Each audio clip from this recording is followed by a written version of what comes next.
Welcome to psych student. आज हम पढ़ेंगे लेसन नंबर 42 एमसीएम 301 का, जिसमें हम ऑलरेडी लेसन नंबर 40 और 41 में पढ़ते आ रहे हैं राइटिंग परसुएसिव मैसेज में, जिसमें हमने पढ़ा था कि हम लेटर्स लिख के, जिसमें हमने ये देखा था कि हम एडवर्टाइजमेंट करके और डिफरेंट तरीकों से किस तरह कस्टमर को डील कर सकते हैं।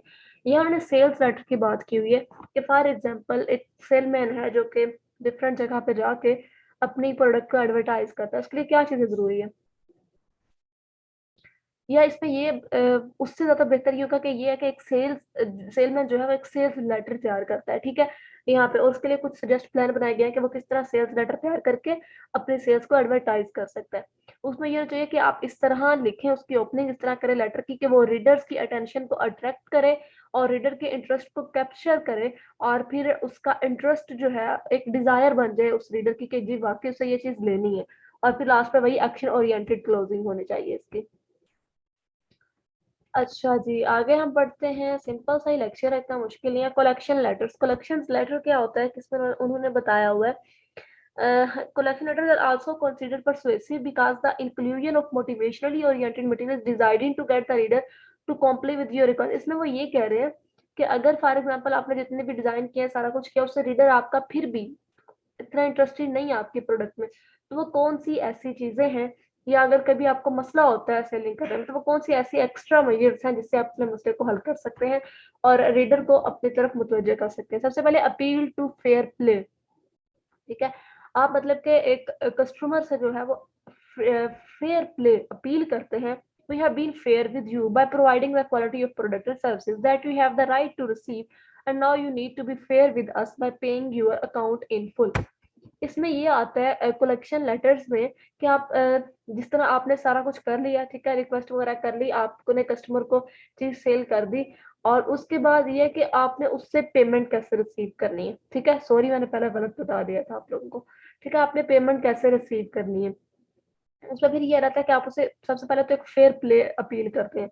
बड़े प्यार से आप उसे कहते हैं कि हमने आपने ये चीज हमने ऑर्डर की थी और हमने ये चीज आपको दे दी, और ये चीज अभी तक इसका अब आपने हमें पे करना है और आप कर दें kindly.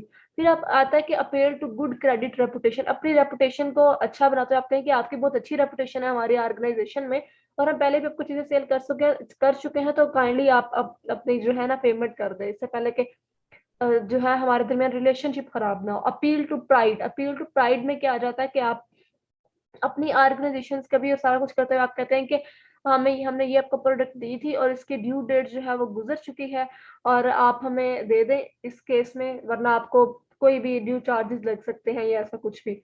Appeal to fair legal action, जब आप सारा कुछ कर लेते हैं, ठीक है, आपकी तमाम अपील फेल्ड हो जाती हैं, उसके बाद फिर आप ये स्टेटमेंट अप्लाई करते हैं, आप उन्हें कहते हैं कि हम कोई भी लीगल एक्शन ले लेंगे अगर आप हमें इस चीज पर जो है वो मजबूर करें कि हम आपके खिलाफ कोई लीगल एक्शन लें, क्योंकि आप हमें पे नहीं कर रहे। मेमोरेंडा क्या होता है जनाब, व्हाट इज ईमू, हमने पहले पढ़ा था लेटर, और जो हम सारा कुछ पढ़ते आ रहे हैं वो ये होता है कि हम लेटर को हम इस्तेमाल करते हैं एक ऑर्गेनाइजेशन से दूसरी ऑर्गेनाइजेशन में सेंड करने के लिए, फॉर एग्जांपल एक्सटर्नल कम्युनिकेशन के लिए। मेमो को हम इस्तेमाल करते हैं इंटरनल कम्युनिकेशन के लिए, एक ऑर्गेनाइजेशन के अंदर ही रहते हुए जब हमने एक मैसेज एक ही ऑर्गेनाइजेशन के एक डिपार्टमेंट से दूसरे डिपार्टमेंट को ट्रांसफर करना होता है, तो फिर हम मेमो लिखते हैं। इसका फॉर्मेट क्या होता है, सिंपल टू लिखते हैं, किसकी तरफ से जा रहा है, फ्रॉम किसको जा रहा है, उसकी डेट लिखते हैं, सब्जेक्ट लिखते हैं कि क्यों आप मेमो लिख रहे हैं।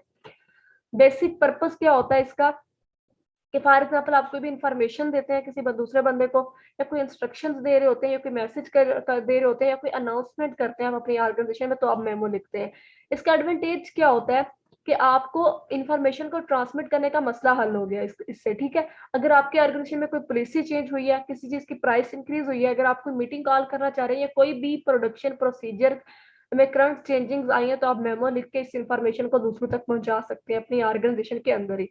अब मेमो रिक्वेस्टिंग इन्फॉर्मेशन में क्या होता है कि आप रिक्वेस्ट कर रहे हैं, इसके अंदर सबसे पहले आप की आइडिया देते हैं, फिर आप डिटेल बताते हैं किस चीज के बारे में इन्फॉर्मेशन की रिक्वेस्ट की जा रही है, कि मुझे इस डिपार्टमेंट की ये जो है इन्फॉर्मेशन चाहिए इस तरह, ठीक है।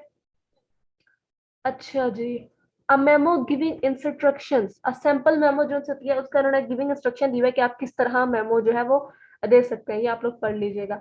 अ ट्रांसमिटल मेमो, ट्रांसमिटल मेमो ये होता है कि फॉर एग्जांपल कोई ऐसी बात, कोई ऐसी चीज जिसे आप इंट्रोड्यूस करवाना चाहते हैं रीडर को। फॉर एग्जांपल इसमें आपको मैं बताती हूँ कि अगर कोई रिसर्च की है आपने, ठीक है, तो उस रिसर्च को आप समझाना चाह रहे हैं, आप दूसरों को इंट्रोड्यूस करवाना चाह रहे हो, तो आप मेमो लिखते हैं। ट्रांसमिटल मेमो के लिए कहते हैं। नीचे उन्होंने सारा बताया हुआ है इसमें कि I have done some research on the high rate of turnover among the workers. ये सारी जो उसने रिसर्च किया वो दूसरे के साथ शेयर करता है। अनाउंसमेंट मेमो, कोई भी मीटिंग की या पॉलिसी चेंज होने की कोई अनाउंसमेंट होती है तो उसके लिए भी मेमो लिखी जाती है। मेमोरेंडम रिपोर्ट कौन कौन सी हो सकती है, फिर आगे उन्होंने मेमोरेंडम रिपोर्ट्स भी बताया हुआ है। प्रोग्रेस रिपोर्ट होती है जिसके अंदर आप जो है वो डिफरेंट प्रोजेक्ट्स की प्रोग्रेस बताते हैं।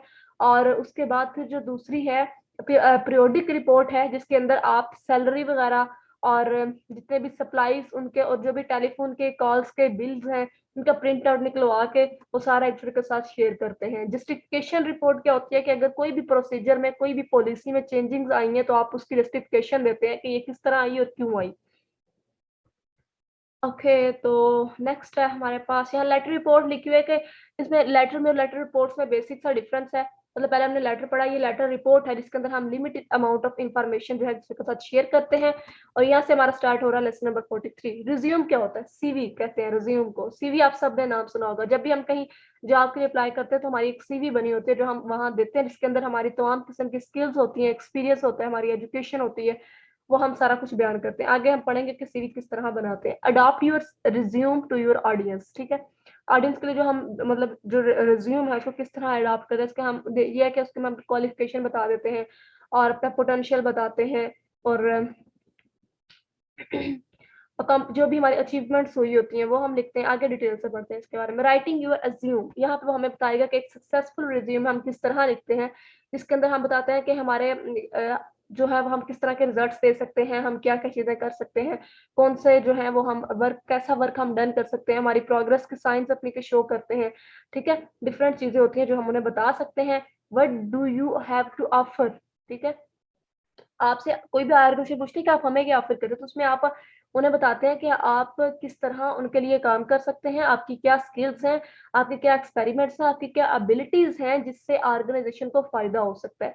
What do you want to do, फिर ऑर्गेनाइजेशन कुछ क्वेश्चंस करती है कि how would you like to work, आप किस तरह का काम करना पसंद करते हैं, या आपको किस तरह का काम करना आता है, और आप सैलरी क्या एक्सपेक्ट करते हैं, और सॉरी पर्सनल कैरियर गोल्स क्या हैं आपके, आपके आइडिया के मुताबिक जो हमारी कंपनी इसका साइज क्या होना चाहिए, कौन सा क्या कि हमारी कंपनी को किस लेवल पे होना चाहिए, क्या प्रेफर करते हैं आप।